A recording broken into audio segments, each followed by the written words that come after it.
live in an interconnected and increasingly globalized world. Thanks to international jet travel, people and the diseases they carry can be in any city on the planet in a matter of hours.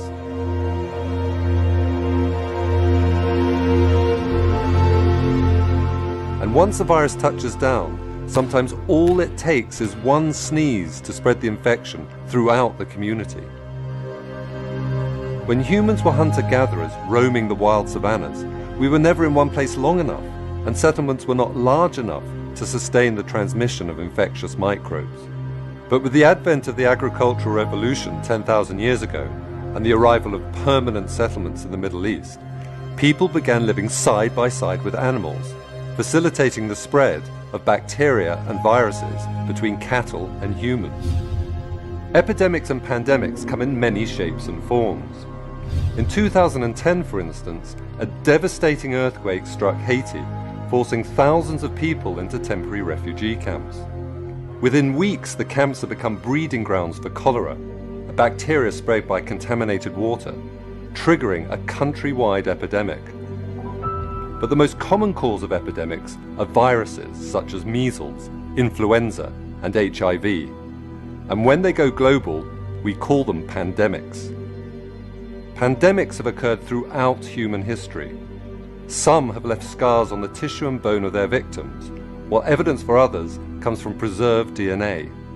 For instance, scientists have recovered DNA from the bacteria that transmits tuberculosis from the remains of ancient Egyptian mummies. And in 2011, scientists investigating a plague pit in the City of London were able to reconstruct the genome of Yersinia pestis, the bacterium responsible for the Black Death of the 14th century. It is thought the plague originated in China in around 1340, spreading west along the Silk Road, the caravan route running from Mongolia to the Crimea. In 1347, the plague reached the Mediterranean, and by 1400 it had killed in excess of 34 million Europeans, earning it the title, the Great Mortality. It was later historians who called it the Black Death. However, by far the greatest pandemic killer is influenza. Flu is constantly circulating between the southern and northern hemispheres. In North America and Europe, seasonal flus occur every autumn and winter. As the majority of children and adults will have been exposed to the virus in previous seasons, these illnesses are usually mild. However, every 20 to 40 years or so, the virus undergoes a dramatic mutation. Usually this occurs when a wild flu virus circulating in ducks and farm poultry meets a pig virus and they exchange genes. This process is known as antigenic shift and has occurred throughout human history. The first recorded pandemic occurred in 1580. The 18th and 19th centuries saw at least 6 further pandemics. In terms of mortality, none can compare with the Great Flu pandemic of 1918. The first indication of the pandemic came in the spring, when American troops in northern France began complaining of chills, headaches, and fever. Then, the following September, at a US Army barracks near Boston, soldiers started collapsing on parade, prompting their removal to the camp infirmary. As a surgeon there recalled, 2 hours after admission they have the mahogany spots over the cheekbones, and a few hours later you can begin to see the cyanosis extending from their ears and spreading all over the face. It is only a matter of a few hours then until death comes, and it is simply a struggle for air until they suffocate. On the SS Leviathan, a huge American transport en route to Bordeaux, sick men hemorrhaged blood from their noses, turning the decks between their bunks slick with bodily fluids.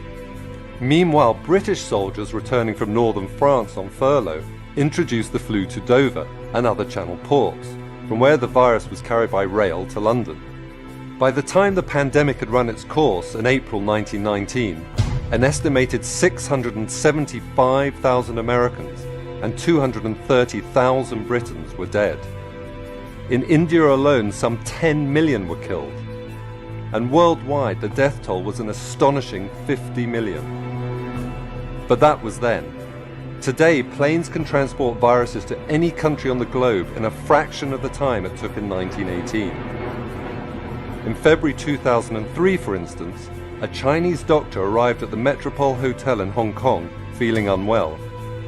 Unknown to him, he was harboring a new animal origin virus called SARS, short for Severe Acute Respiratory Syndrome.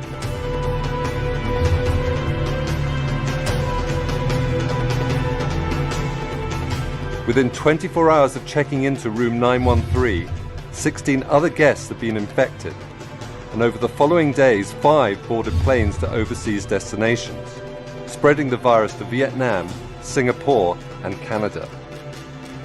Flights between Hong Kong, Toronto, and other international cities were quickly grounded, and thanks to other emergency measures, a pandemic was averted.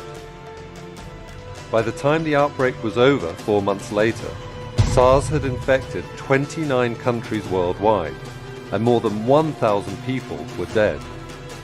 For all that the virus was rapidly contained, however, there was little that could be done about the alarming news reports carried by cable news channels and the internet. As bloggers added to the hysteria by spreading unfounded conspiracy theories, tourism in Hong Kong and other affected cities ground to a halt, costing businesses more than $10 billion. One business, however, did very well. Above all, SARS was a reminder that pandemics have always been associated with panic. If history teaches us anything, it is that while pandemics may start small, their impacts can be as dramatic as wars and natural disasters.